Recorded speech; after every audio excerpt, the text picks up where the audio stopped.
10 that's 1. Sige. Now, 10 that. Last meeting, I told you, admit. Last meeting, I told you that there are 4 main topics that we have to take up in chapter 10. And one of these is variable and absorption costing. The other 3 are segment reporting, where we have to identify direct from indirect cost. Then we have cost, volume, profit analysis, and differential costing. Now, these are the 4 topics that we are going to take up in chapter 10. So, the first one of this is variable and absorption costing. Now, it was discussed in the PowerPoint presentation that in variable costing, the product cost will include only direct materials, direct labor, and your variable factory overhead, while your fixed factory overhead will be treated as a period cost together with selling and administrative expenses. On the other hand, absorption costing in computing product cost will include direct materials, direct labor, and the factory overhead, fixed and variable.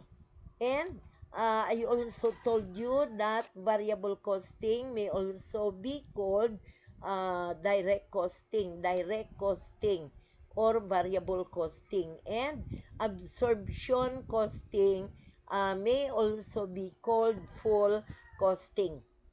And that variable costing is used only for management's purpose.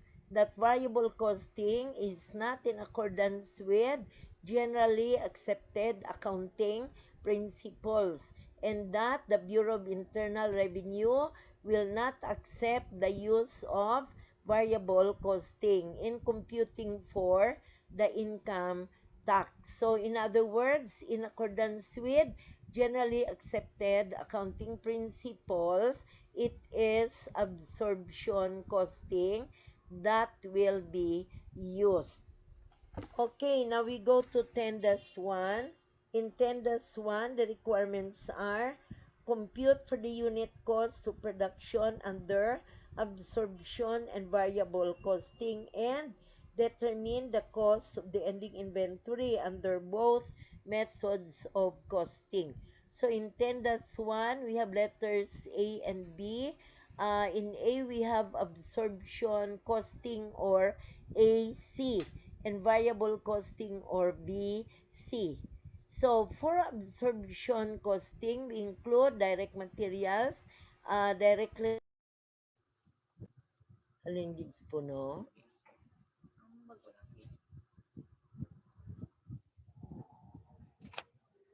Kina?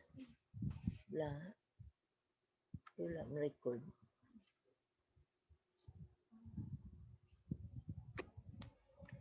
Okay.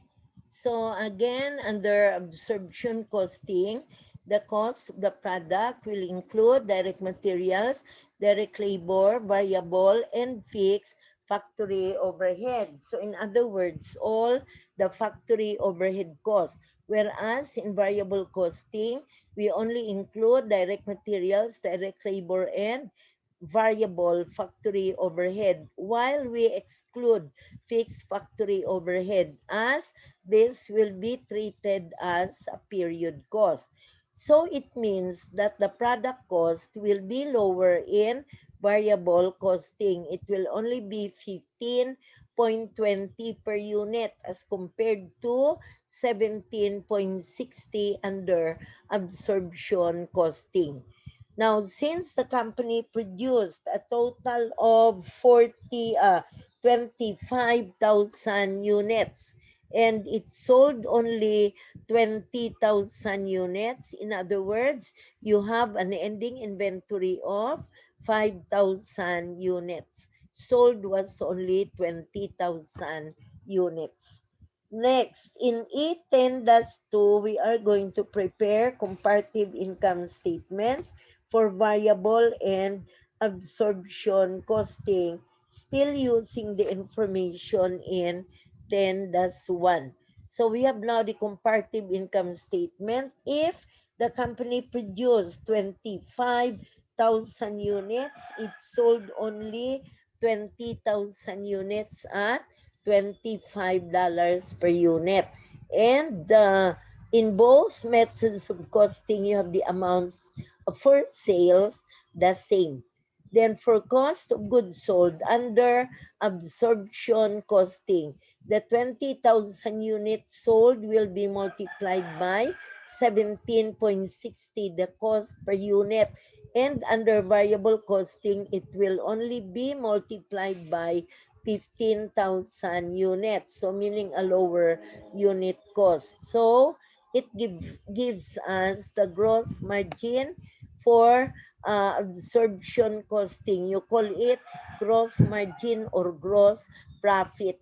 While in variable costing, you call it manufacturing margin, or we have now your a difference between sales and the variable cost of sales, or we call this contribution margin or manufacturing margin.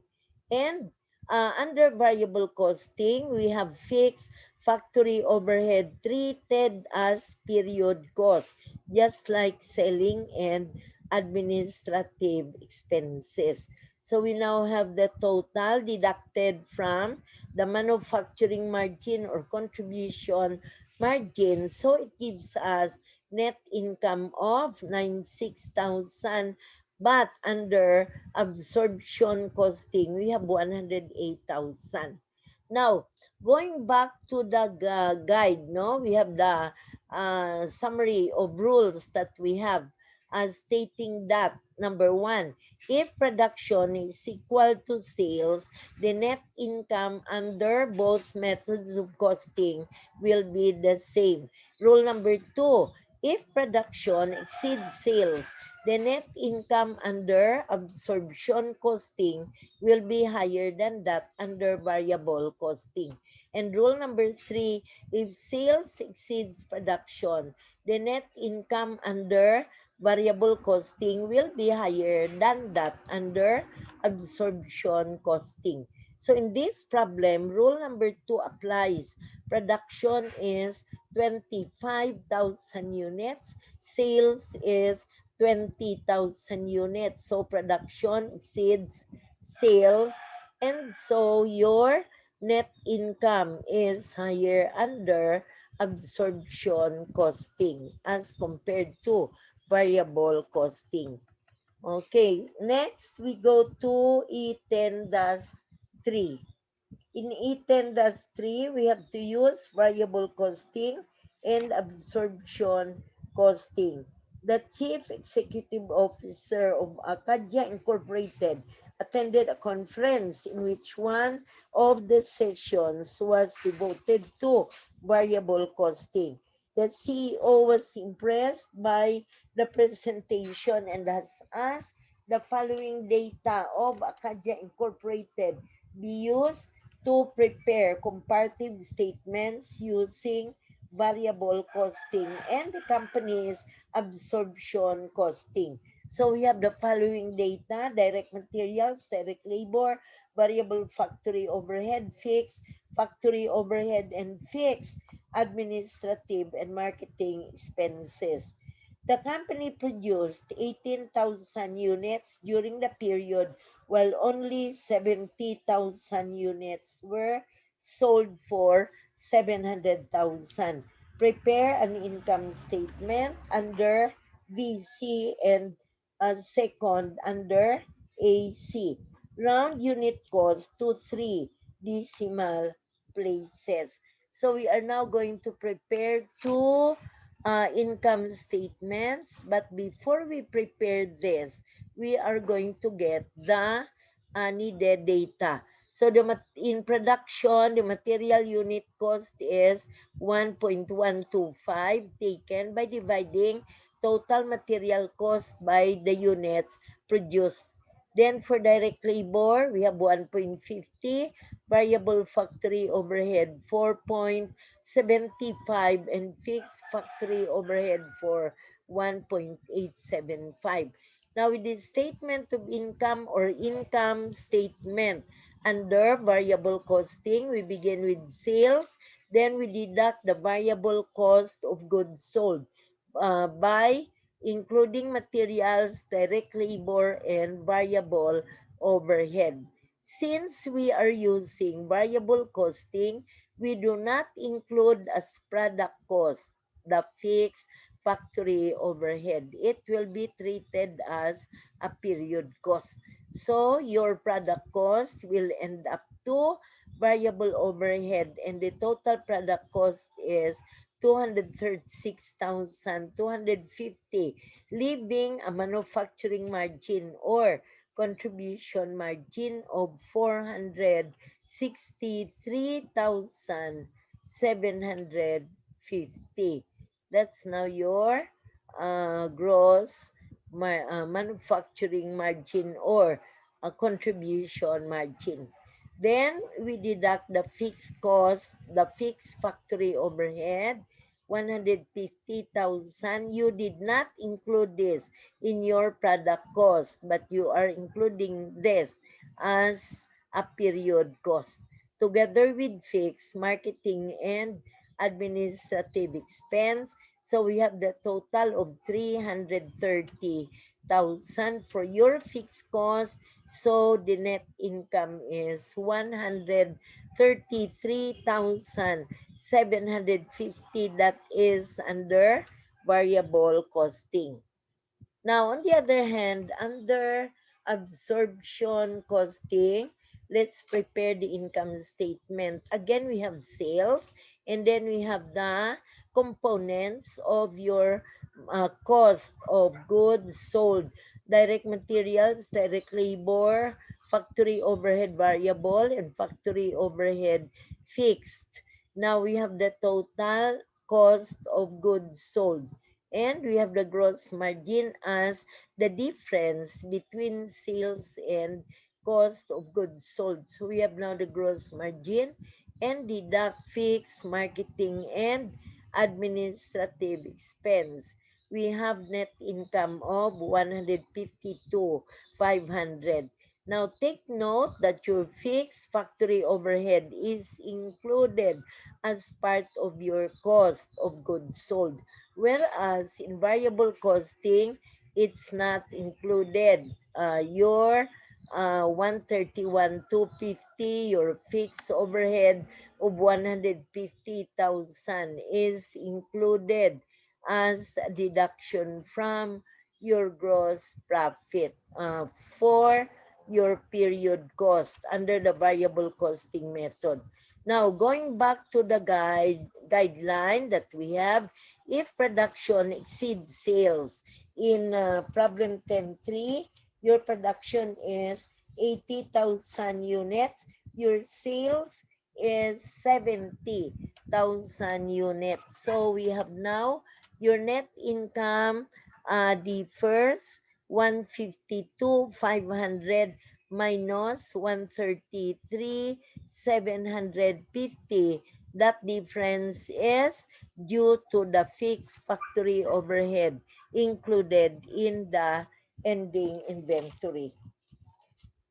Next, we go to 10-4. In 10-4, again, we have to determine the total inventoriable cost and the cost of the 35,000 units sold and of the 5,000 units in the ending inventory using variable costing. So in 10-4, the number of units produced was 40,000. The number of units sold was 35,000, meaning you have an ending inventory equal to 5,000 units. So requirement number one, the inventoriable cost and the cost of the units sold and the ending inventory units. So the variable costing, the cost assigned to inventory. If the production cost is 784,000, the sum of direct materials, direct labor, and variable factory overhead. So we now have the total manufacturing cost of 784,000 as inventoriable cost. So this will be included as part of your inventory cost. Now, the cost of production per unit is 784,000 divided by 40,000. That's the number of units produced. So the cost per unit under variable costing is 19.60. Then the cost assigned to the ending inventory is, if the cost per unit is 1960 and you have 5,000 units in the ending inventory, you multiply the two, that will give you 98,000. That is the cost assigned to the ending inventory. Now, the total variable cost of goods sold is 35,000. We have number of units times 19.60. That will give us your variable cost of goods sold. Now, that's under variable costing. In the second method, absorption costing, we add the product cost, including materials, labor, factory overhead, variable, and fixed. Now, this time we are using absorption costing. So the total inventoriable cost is higher than that under variable costing.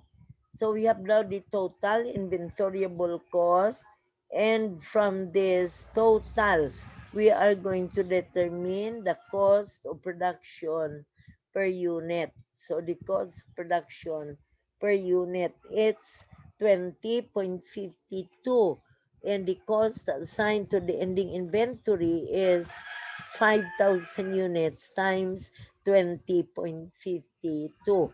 So we have now the cost of the ending inventory higher than if you are going to use the other method. We have the uh, variable costing method. Okay, so we have now the two requirements for E10-4.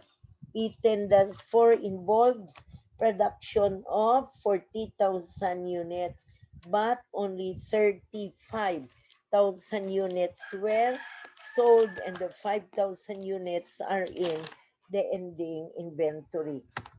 Now we go to E10-5. A company had income of 50,000 using variable costing for a given period.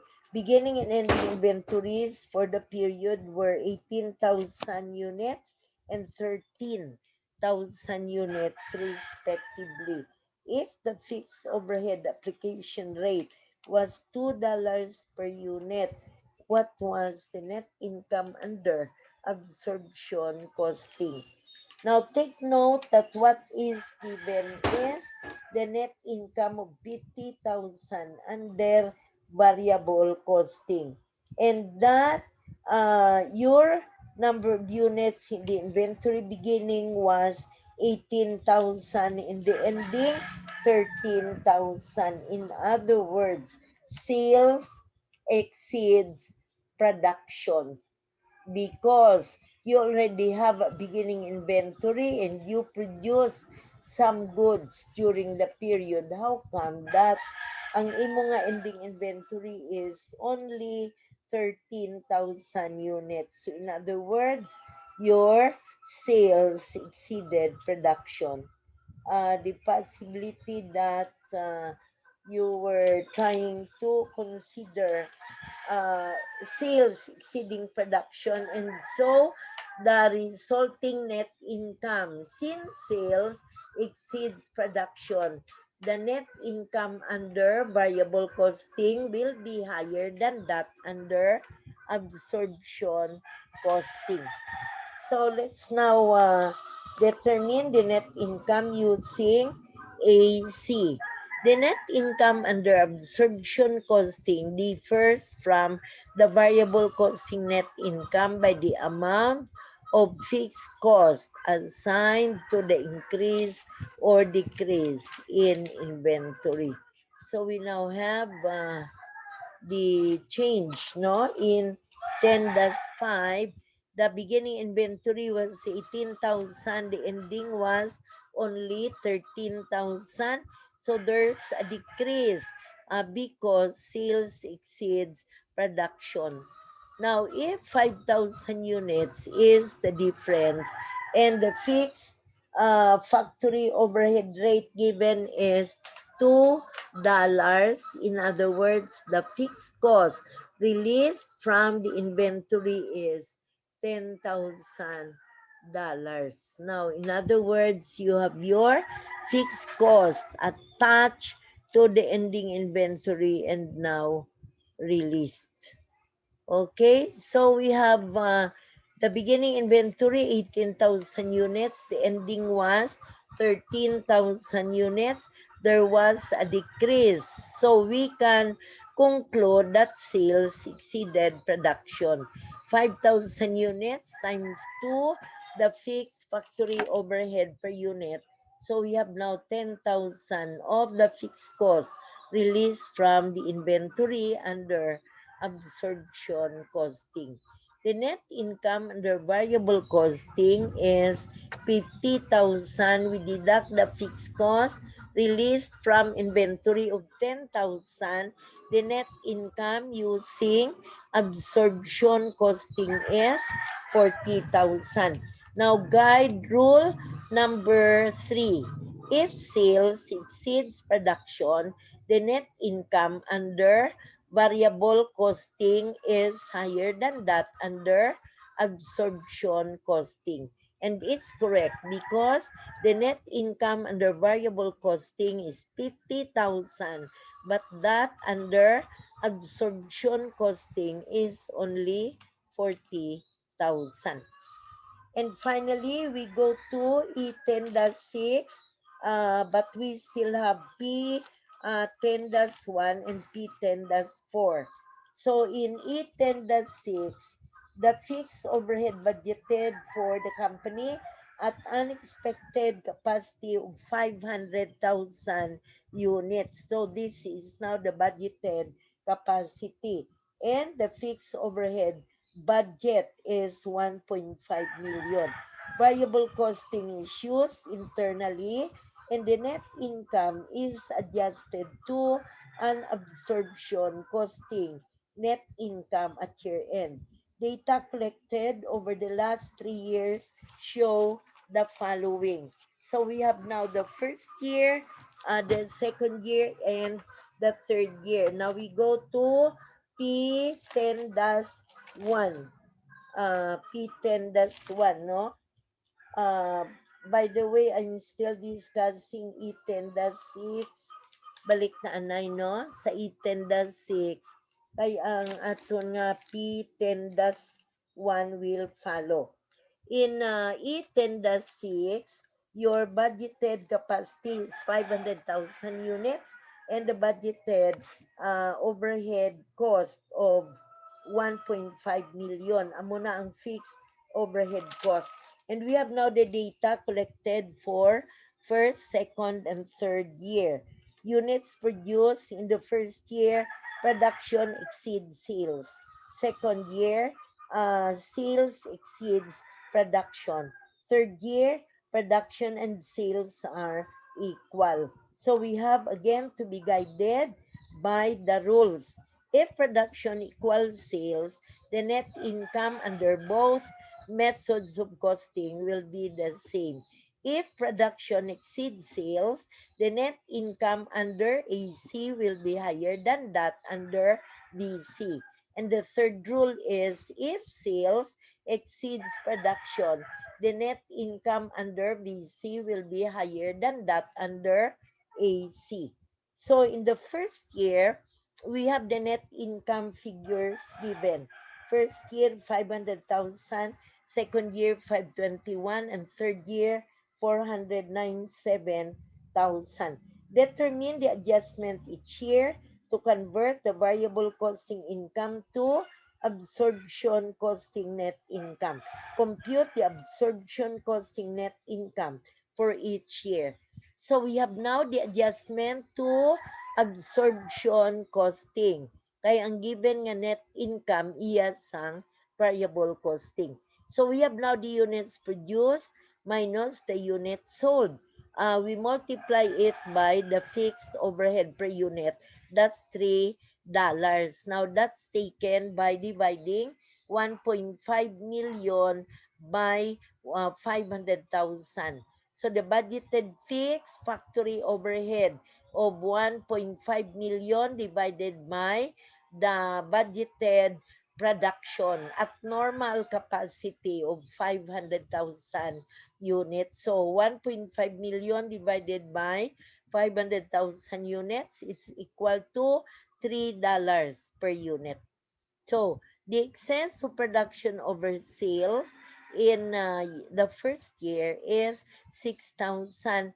We multiply that by 3 as the fixed factory overhead rate, you get 18,000.